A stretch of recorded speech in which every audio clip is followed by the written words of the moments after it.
പശ്ചിമേഷ്യൻ സംഘർഷത്തിൽ അവസാനമില്ല എന്നുള്ള പ്രധാനപ്പെട്ട വിവരം കൂടി ഈ ഘട്ടത്തിൽ പുറത്തു വരുന്നുണ്ട്. കഴിഞ്ഞ ദിവസങ്ങളിൽ ഈ കരാർ ഒപ്പിട്ടതിനു ശേഷം തുടർച്ചയായ 2 ആക്രമണങ്ങൾ അമേരിക്കയുടെ ഭാഗത്ത് നിന്ന് ഇറാന്റെ സൈനിക കേന്ദ്രങ്ങൾക്ക് നേരെ ഉണ്ടാകുന്നു.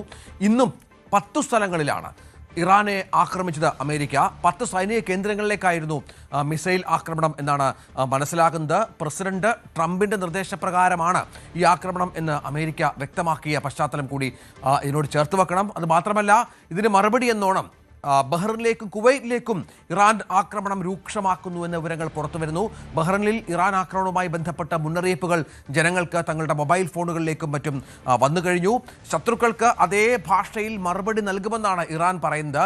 അമേരിക്കൻ സൈന്യം ജോലി തീർക്കാൻ തീരുമാനിച്ചാൽ ഇറാൻ ബാക്കി കാണില്ലെന്ന് ട്രംപും ഭീഷണി മുഴക്കുന്ന പശ്ചാത്തലം ഏറ്റവും പ്രധാനപ്പെട്ട ഒന്നാണ്. അതായത് ഈ കരാറുകൾ അത് വെറും കടലാസുകളായി മാറിയിരിക്കുന്നു എന്ന് വേണം മനസ്സിലാക്കാൻ. ഈ കരാറുകൾ അനുസരിച്ച് പരസ്പരം ആക്രമണം ഉണ്ടാകില്ല എന്ന് പറഞ്ഞിരുന്നു. പക്ഷേ അതൊക്കെ പൂർണ്ണ അർത്ഥത്തിൽ ഇല്ലാതായിരിക്കുന്നു. അതിൻ്റെ അർത്ഥമെന്ന് പറഞ്ഞാൽ ആക്രമണം ഇനിയും തുടരും, യുദ്ധം ഒരുപക്ഷെ പുനരാരംഭിച്ചേക്കാം. അജയ് സുധാ ബിജു വിവരങ്ങളുമായി ചേരും. അജയ്, ഇതിപ്പോൾ തുടർച്ചയായ 2ാം തവണയാണ്, 2ാം ദിവസമാണ് ഈ സംഭവങ്ങൾ ഉണ്ടാകുന്നത്. അത് ഹോർമുസിലെ ഇറാന്റെ പ്രകോപനവുമായി ബന്ധപ്പെട്ട് തന്നെയാണ്. കഴിഞ്ഞ ദിവസം പനാമയുമായി ബന്ധപ്പെട്ട ഒരു കപ്പലിൽ ഇത്തരമൊരു ആക്രമണം ഇറാന്റെ ഭാഗത്തുണ്ടായിരുന്നു. അമേരിക്ക വിടുന്നില്ല എന്നാണ് ട്രംപിന്റെ പുതിയ ചെയ്തിയിൽ നിന്ന് മനസ്സിലാക്കേണ്ടത്. തീർച്ചയായിട്ടും ഇപ്പോൾ ഹോർമുസ് കടലിടുക്കിൽ ഇറാൻ തങ്ങളുടെ നിയന്ത്രണം അത് കടുപ്പിച്ചുകൊണ്ടിരിക്കുകയാണ്. ഇപ്പോൾ സിംഗപ്പൂർ കപ്പൽ മാത്രമല്ല, കഴിഞ്ഞ ദിവസം വീണ്ടും മേഖലയിലൂടെ ഇറാന്റെ നിർദ്ദേശം അനുസരിക്കാതെ യാത്ര ചെയ്ത ഒരു കപ്പലിന് നേരെ ആക്രമണം നടത്തിയിരുന്നു. അപ്പോൾ അതിന് തൊട്ടു പിന്നാലെയാണ് അമേരിക്ക ഇറാനിലേക്ക് തങ്ങളുടെ ആക്രമണം കടുപ്പിച്ചിരിക്കുന്നത്. ഹോർമുസ് കടലിടുക്കുമായി ചേർന്ന് കിടക്കുന്ന ഇറാന്റെ ചില സൈനിക കേന്ദ്രങ്ങളിലേക്കാണ് നിലവിൽ ആക്രമണം നടത്തിയതെന്നാണ് വിവരം. മൊത്തം 10 സൈനിക കേന്ദ്രങ്ങളിലേക്ക് ആക്രമണം നടത്തിയെന്ന് US സെൻട്രൽ കമാൻഡ് വ്യക്തമാക്കിയിട്ടുണ്ട്. ഇതിന്റെ ഈ ആക്രമണത്തിന്റെ ദൃശ്യങ്ങൾ ഉൾപ്പെടെ അവർ പുറത്തുവിട്ടിട്ടുണ്ട്.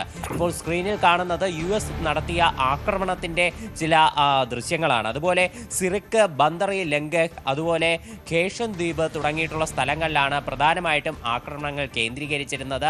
ഇറാന്റെ മിസൈൽ ഡിഫൻസ് സിസ്റ്റം, അതുപോലെ തന്നെ ഡ്രോൺ നിർമ്മാണശാലകൾ എന്നിവയായിരുന്നു പ്രധാനമായിട്ടും US ലക്ഷ്യം വെച്ചത് എന്നാണ് വിവരം. ട്രംപിന്റെ ഒരു ഭീഷണി പോസ്റ്റിന് പിന്നാലെയാണ് ഈ ഒരു ആക്രമണം എന്നതും ശ്രദ്ധേയമാണ്. ട്രംപ് കഴിഞ്ഞ ദിവസം ട്രൂത്ത് സോഷ്യൽ കുറിച്ചത് ഇറാൻ ഒരിക്കലും പാഠം പഠിക്കില്ല, ഇത്തരത്തിൽ മുന്നോട്ട് പോവുകയാണെങ്കിൽ US-ന് യുക്തിരഹിതമായ ചില തീരുമാനങ്ങൾ എടുക്കേണ്ടി വരും, അമേരിക്കൻ സൈന്യം അവരുടെ ജോലി തുടരാൻ തീരുമാനിച്ചാൽ ഇറാൻ ഇനി ഒരിക്കലും ബാക്കി കണ്ടേക്കില്ല എന്നാണ് ട്രംപ് തൻ്റെ ട്രൂത്ത് സോഷ്യൽ അക്കൗണ്ടിൽ കുറിച്ചത്.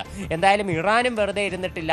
കഴിഞ്ഞ ദിവസത്തേന് സമാനമായി US-ന്റെ സൈനിക കേന്ദ്രങ്ങളിലേക്ക് ഇറാനും ആക്രമണം നടത്തി. പ്രധാനമായിട്ടും ബഹ്റൈനിലേക്കും കുവൈറ്റിലേക്കുമായിരുന്നു ഇറാന്റെ ആക്രമണം. ഈ മിസൈലുകൾ ലക്ഷ്യസ്ഥാനത്ത് പതിക്കുന്നതിന് മുൻപ് അതത് രാജ്യങ്ങൾ അത് ഇന്റർസെപ്റ്റ് ചെയ്ത് നശിപ്പിച്ചിട്ടുണ്ട്.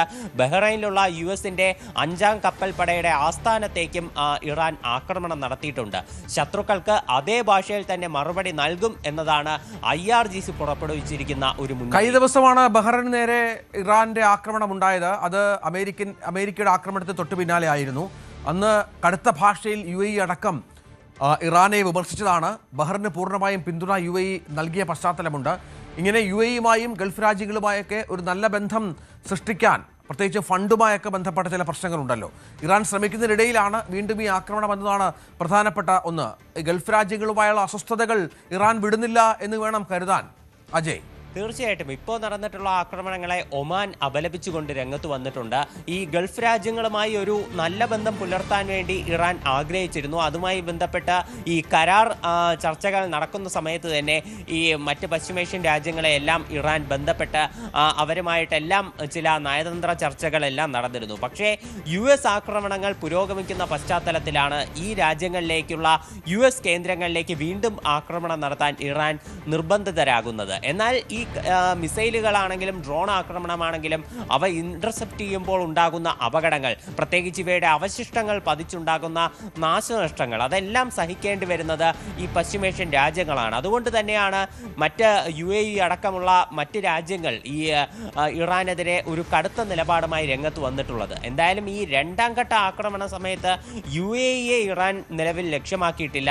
ബഹ്റൈനിലേക്കും കുവൈറ്റിലേക്കുമാണ് 2 ആക്രമണങ്ങൾ നിലവിൽ നടന്നിട്ടുള്ളത്. എന്നുള്ളത്. നേരത്തെയും ആദ്യഘട്ടത്തിൽ ഈ കരാർ ചർച്ചകൾ തുടങ്ങുന്നതിന് തൊട്ട് മുൻപേ ബഹ്റൈനിലേക്കും കുവൈറ്റിലേക്കും സമാനമായിട്ടുള്ള മിസൈൽ വർഷം ഇറാന്റെ ഭാഗത്തു നിന്നുണ്ടായിരുന്നു. അന്നും ഒരു US ആക്രമണത്തിന് മറുപടിയായിട്ടായിരുന്നു ഇറാന്റെ ആക്രമണം എന്നതും ശ്രദ്ധേയമാണ്. അജയ് സുധാ ബിജു ആണ് വിവരങ്ങൾ പങ്കുവച്ചത്. ഏതായാലും പശ്ചിമേഷ്യയിൽ അസ്വസ്ഥതകൾ പുകയുന്നു എന്ന് തന്നെ വേണം കരുതാൻ.